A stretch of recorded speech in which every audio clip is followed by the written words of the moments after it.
Welcome to Math 171 online.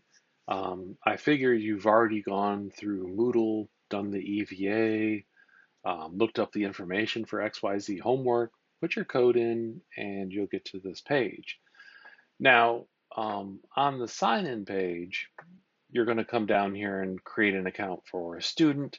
The page might look a little different than this, but it has the same kind of buttons. It'll say instructor or student.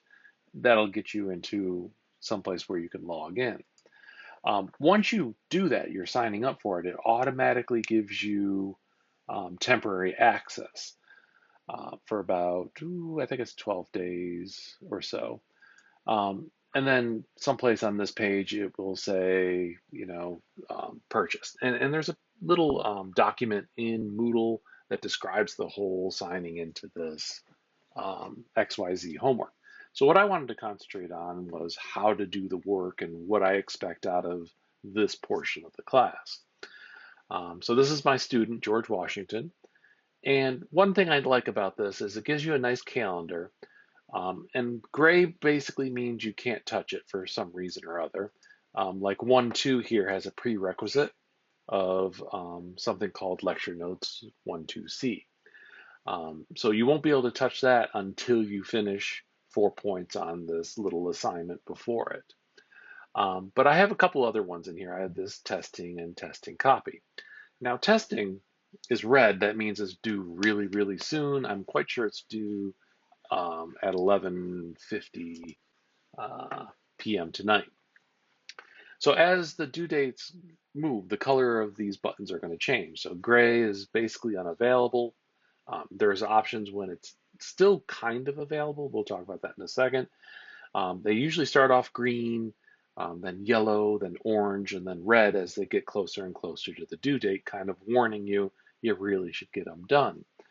But even like this one here, this testing copy, this one was due on the 13th at 11:50, and it allows me to use this thing called a late pass. Now, you don't get a ton of these, but they give you a day more to do the assignment.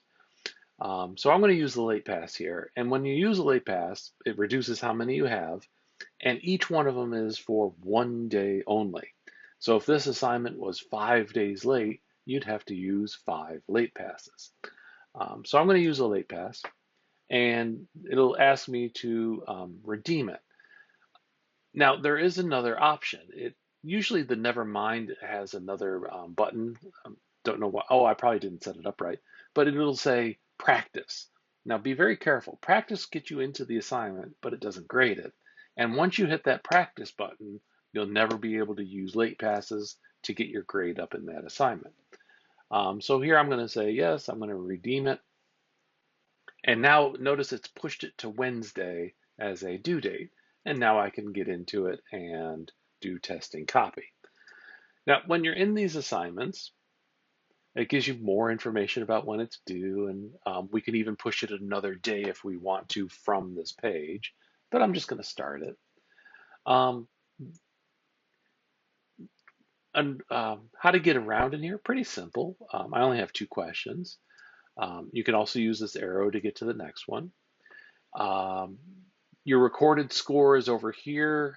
Usually my questions are 1 point each, not 10. I made this really quickly for just this video. This one has 3 tries per question. Mine are only going to have 2. This says there's 19 more questions. You're only going to get 9. So basically you get 10 possible questions for this to get it right. And each one of them is going to have 2 attempts. So that's 20 altogether. So I'm going to get this one wrong a few times. So this is -9. Um, doesn't give it to me right. So one thing happened. The number of tries went down. Um, I could go to the next question if I'm frustrated, but I highly suggest you try a similar question. So then it changes into this one, and I'm going to get it wrong. Oh, I never tried it 3 times. I'm going to get it wrong 3 times in a row. So there's 1. Now let's change it to negative 1. There's 2. And that's usually how many you would get, and then you would have to try a similar question. Let's try 5, and it marks it wrong. So now it's wrong. I'd still have 0 points, but I can get a similar question, and all I have to do is put in the right answer, and it gives me credit for that question. So there's multiple attempts at the same question until you get it right. Highly suggest that after you've hit enter or submit 10 times that you get help, because if it takes you 10 times to keep getting it wrong, that means you really don't understand the question. And for test day, you really want to understand these questions. They can get kind of fun. This is just plotting a point, -2, 4. So I'm going to go -2, 4. I'm going to actually go 5. And I'm going to submit the question. It's off the screen, but it tells me that I'm wrong, and I can try it again and then submit the question.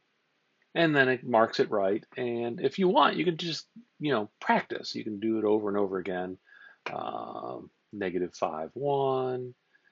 And it doesn't change the score once you get it right. So you can practice these things over and over again. Another thing I like about this.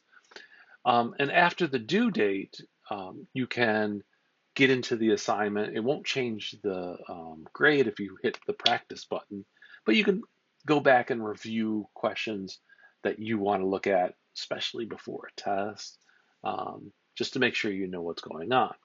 You can open up chapter 1 of the ebook here. It'll pop it open, and you can look through it, look at the examples. There's practice exercises in there. And to get to the answers, like a regular textbook, it's at the very bottom of the page, down here under answers, and it'll have odd answers and try it answers. So there's 2 types of questions in the textbook itself. But I think there's enough questions built into the online version of this. So let me explain how to go through, let's say, section 1, 2, exponents. So this is basically where you're going to start. So you're going to start on this lecture notes 1, 2A, basic laws of exponents. And when you get in here, the first thing you should do is take your lecture notes based on this video. This will open up in YouTube. It'll play a nice video of me jawing about stuff.